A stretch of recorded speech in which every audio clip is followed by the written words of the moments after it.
guys, welcome back to interviewing my mother who's a sensitive ghost hunter.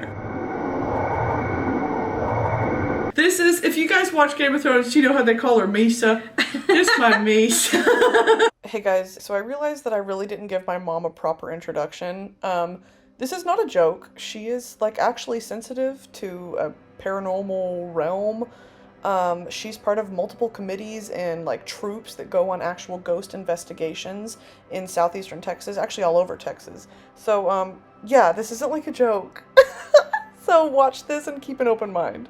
So I basically want to get into, you've always known you were sensitive to this other world, other realm. Yeah. Because you do the traditional, like, go in, are there any spirits here, like that sort of thing. Absolutely. I mean, we set up everything. I don't know if any of your fans love, like, ghost hunters or ghost adventurers, all of that, but we do all of it. We set up the cameras, we set up the infrared stuff, we set up all the, you know, all of our equipment. We have all kind of equipment that we use, and I started that about 2011. Okay. Walk us through when you go through on one of these expeditions. Okay. They're usually looking for like orbs, signs of an intelligent haunting, so things that move on their own, knocks on the wall, something that is interactive in a certain sense.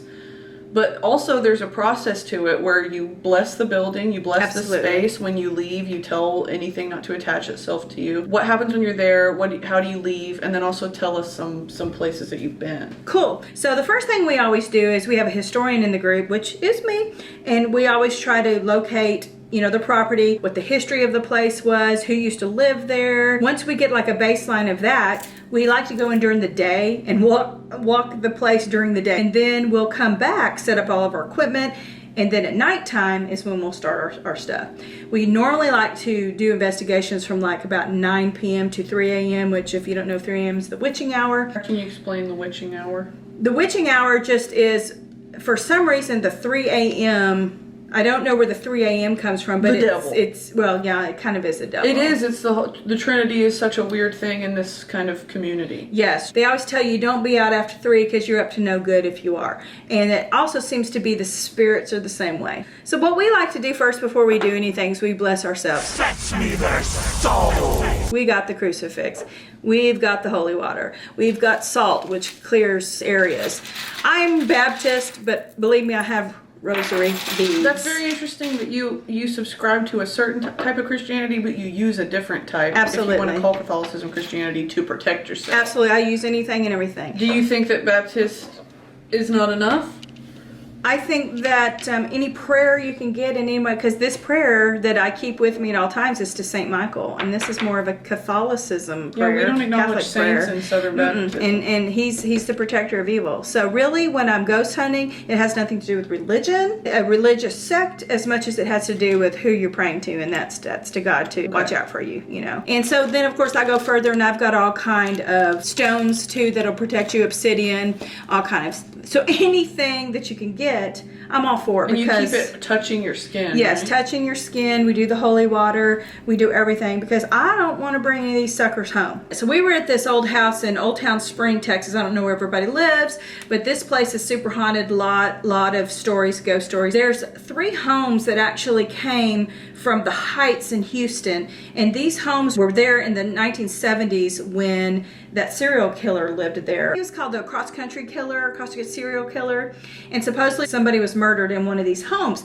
This home was cut up and brought to Spring and rebuilt. Oh, great. Okay, but these 3 homes together, they seem to have children that used to play around in them, and one of these girls was on the roof and fell and died. And they see her figure at night, and so this lady that owns a shop wanted me to come out and investigate. I used to be a school teacher for years and years, so for some reason children spirits like me, and so they will reach out to me unless they're demons.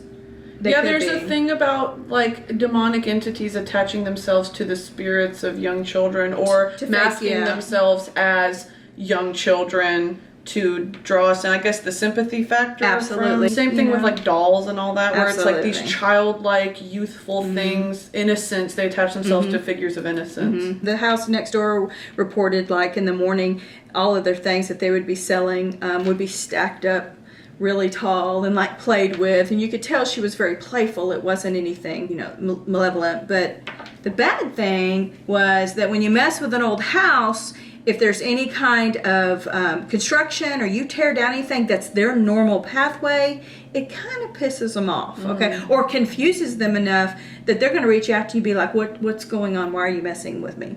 And that's what happened in that one room that we were sitting in. There used to be a door there that went into the kitchen, and they built that up. And we seemed to think that really ruffled some feathers. But we reached out to this little girl. I use all kind of equipment to try to communicate. These are called K2 meters. They're very much EMF detectors, electromagnetic frequencies. We always have our recorders. So the reason I'm showing you these things is because we like to pick up what's called EVPs, electronic voice phenomenon. So you get voices on here that just, we could be sitting here talking, and it usually happens when you're having a conversation and some spirit wants to chime in, and I use all of the equipment at the same time, plus my spidey senses, plus everybody in the room. The spidey senses. The spidey senses all day long. And if you start picking up responses on more than one piece of equipment, well, hello, then you've got a little more quantifiable evidence there. So you just keep asking questions. And if you get a response, that's what's called an intelligent haunting. Sometimes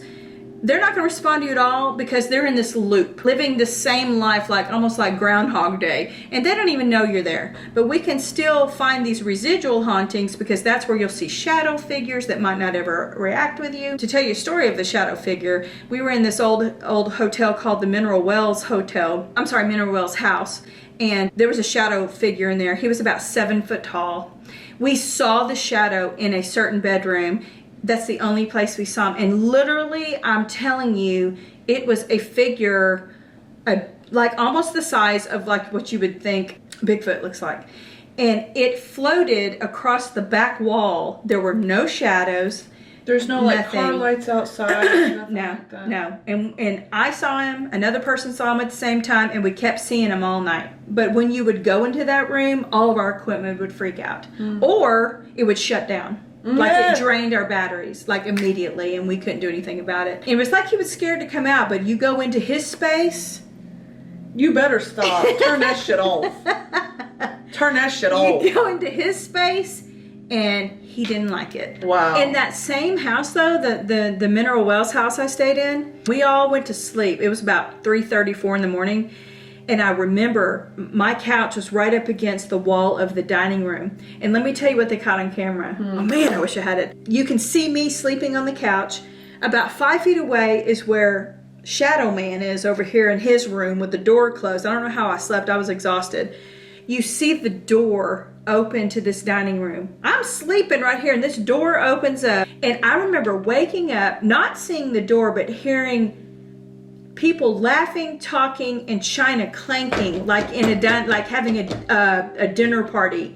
And my friend Rodney, who was over on the couch, Heather, do you hear that? Yes, ma'am. Yes, ma'am. I said, yeah, I heard it. And it kept happening. They caught it on the camera too. The sounds on the camera. Only the two of us heard it, and that door opened by itself. And did that was used freaky. to be like a dining hall? Yes, hall? no, it was just a big dining room in that home. Oh. Yeah, that was one experience that really freaked us out. But I'll tell you one other experience if y'all want to know some kind of. I'm not really big into the demonic thing. I don't even think I've told you these because I don't like to talk about them very much. This woman was a psychic in her own house, and she was like, they moved into this house. And she already knew that something had happened there, okay? And she redesigned the dining room, and when she tore down the wallpaper, there were satanic symbols drawn on the wall behind the wallpaper, okay? So she was like, okay, all right. When she tried, she had 2 little boys. When she tried to get rid of whatever was in the house that she felt it brought it out, on camera, this little boy's little camera that he had for some toy caught this demon that had a goat head with a horse body. What do you mean? With claws and like hoofs. And you could hear the hooves walking across the wooden floor upstairs. What do you mean camera? He had like this, like a little handheld Fisher Price camera thing that would record stuff. I'm not joking. She's telling me this. She showed it to us. And this demon, and she kept trying to get it out of the house. Lights would start busting. And anytime she tried to get her son alone, it was like protecting him. It was bizarre. One of the guys on our team was a priest. He tried to talk to the little boy, and the little boy said, well, he won't let me talk to you. And this kid was like 6. And he said, who won't let you? Him. And we're all in the room. I mean, like, right down my neck, you know, and him right there. Well, what does he look like? He has horns, and he, like, absolutely. He's not joking. No, he was dead serious. So we did an investigation that night, and sure as hell, we got the hoof noise on the wooden floor. I'll have to try to find it, and I'll put it on my website. Did you not submit that anywhere? No, because like the diocese or whatever? That priest probably did, but it was their footage because I was working for their team. This wasn't my team yet, so I don't have it. We could not get the little boy alone. He screamed and cried. He would not go into a room with us alone. What we did is we said, here's the evidence that we've collected. Yes, we heard those. Yes, there's something wrong with your son. We would like to cleanse your home. She wouldn't let us. She wouldn't let us. She said, thank you, y'all can leave now. For her not to let us finish it was bizarre. Yeah. Very bizarre. Like, I know you go into certain places and it's like you interact with a spirit. They're just attached to that location and that's it. Yeah, it depends. I mean, they could be attached to a piece of furniture. They could be attached to the house itself, or they could be attached to the land that was there before the house. And you and I were talking about this earlier about, like, this idea of you do your research beforehand and you think you're like prepping yourself to go into this place, but in doing so, you're convincing yourself or already placing little factoids in your mind that you might be searching for when you go in. And do you prefer both. to go in with all of that knowledge, or do you prefer to go in not knowing anything? You know, it depends. It depends on the location and what the location feels like. Sometimes what we will do is we'll have a historian look it all up for us, and we'll go in first and feel it all out, and then have them tell us, you know. So it depends on our location. It actually is really cool to walk into a building. I mean, you know, I've done it before. We were in New Orleans at this restaurant called Two Jacques. Yeah, y'all listen to this. So we went to New Orleans, me, my mom, and my Mimi. My grandmother, it was a sister girl trip, and we stopped at this random restaurant just like in the French Quarter. It's the oldest downtown restaurant. It's the oldest standing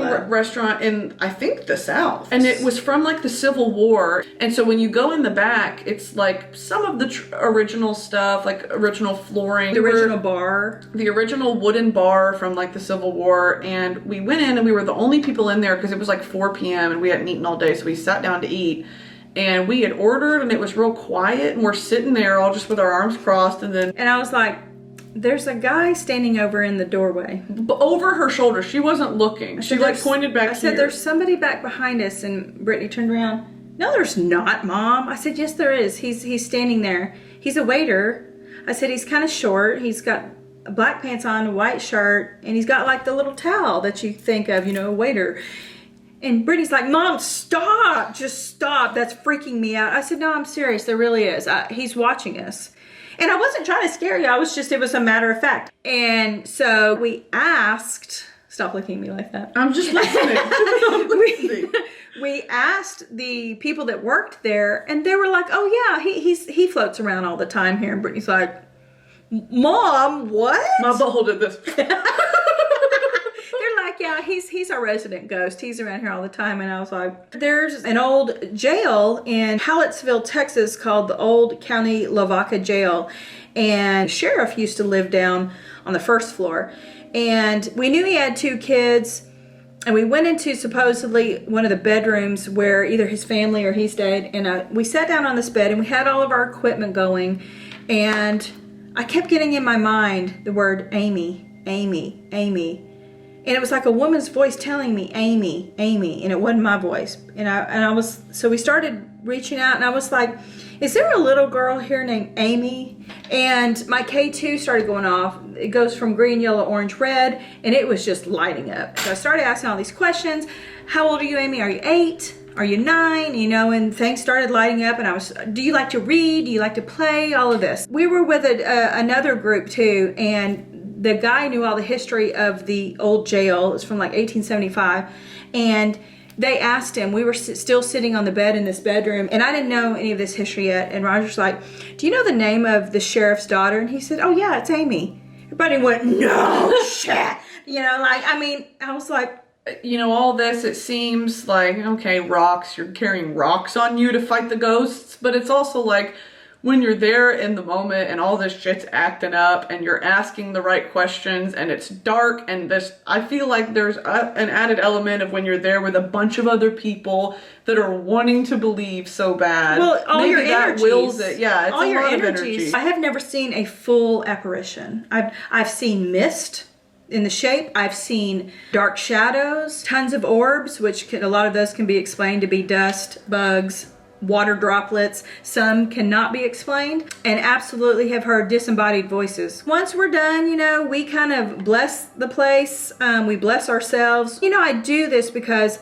I'm actually working on my PhD in metaphysics with a specialty of parapsychology. So I love it. It's a hobby. I'm fascinated with the unknown. Here's some questions. Let's get into the questions. Do you believe that a ghost or demon can physically harm people? Have you seen something of the sort? Absolutely. I would say if it's demonic, I think that they are strong enough to physically scratch you. That Yorktown hospital we were at used to be a psych ward, and on the top floors where the nuns used to stay, because it was a one time Catholic. Yeah. I've seen many pictures. It didn't happen when we were there, but there's one nun spirit up there that does not like people who have tattoos.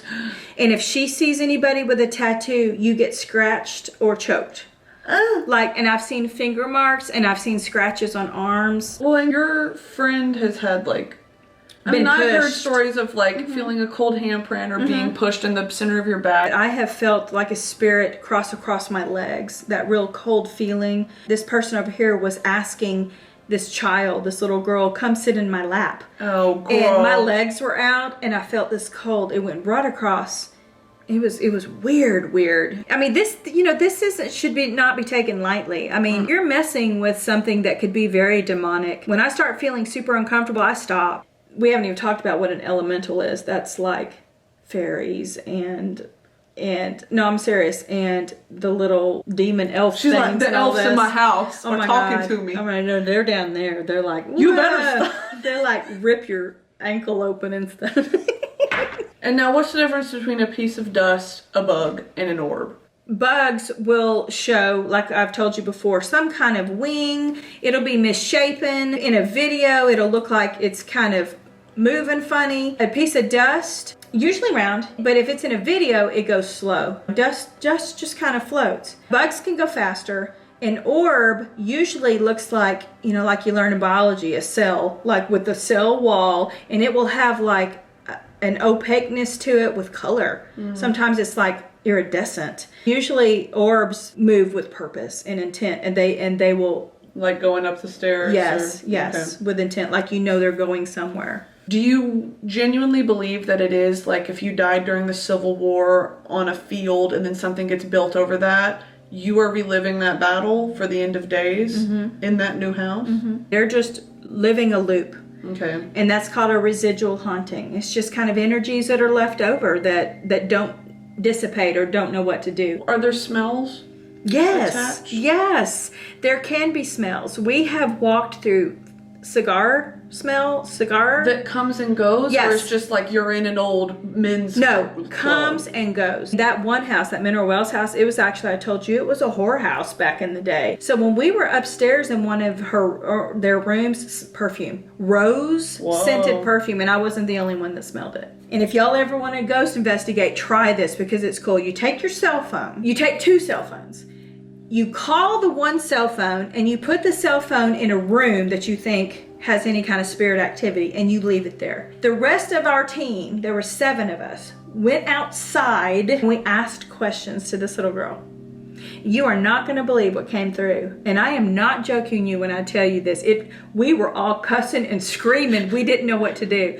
We were like, are you there? And we could hear ourselves echo a little bit, you know. Are you there? Is anybody there? We said it a couple times and it kind of echoed off the walls. You want to hear what?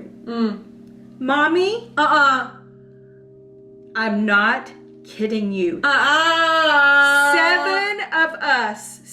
of us who are seasoned ghost investigators said, what the fuck? You don't think somebody was fucking with you? There was nobody in the house. And so we were like, you go get the phone. Nobody wanted to go get the phone. We were like, we're done. Do we have to spend the night here tonight? Oh my God. That was during the day. Should we turn off the lights and do this? No. Very much no. Why do ghosts? Let's talk about this. How do you grapple with the idea of what specifically Christianity has told you about the afterlife and this weird purgatory that you search for in ghost hunting? Okay. How do they fit together? They do and they don't.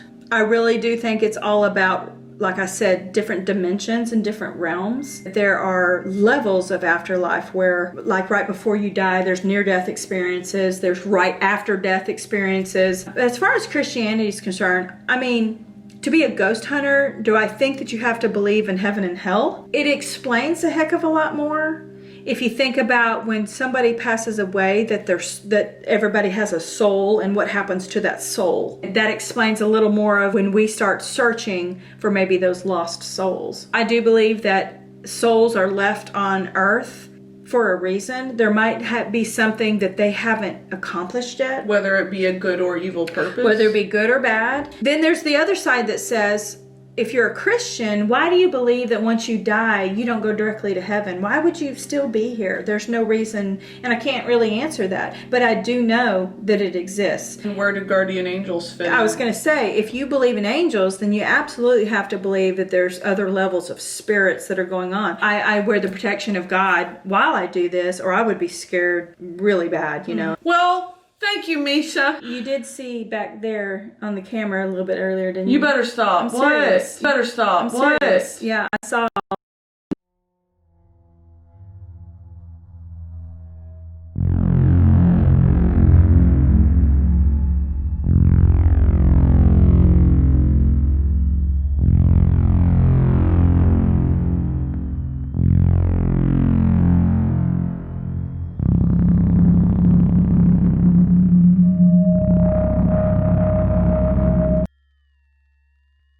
It's the cars going by. You better stop because I'm going to edit this later in my lonesome bedroom and shit myself. Thanks, guys. It was nice meeting y'all, and thank you for letting me talk about it. I love this stuff. If you have any other questions, I would love for you to visit my website. Yeah, I'll link it down in the description. I'm constantly updating it, where I've been, the stuff I've seen. She loves to debunk all of it. I like to debunk it too because I want to know whatever's left over you can't explain. That's the good stuff. Let me know if you want to see more of these. We can try to do like a Zoom thing. Yeah, I could do a Zoom thing, or maybe I could go live one night when I'm doing an investigation. All right. Thanks, guys. Bye.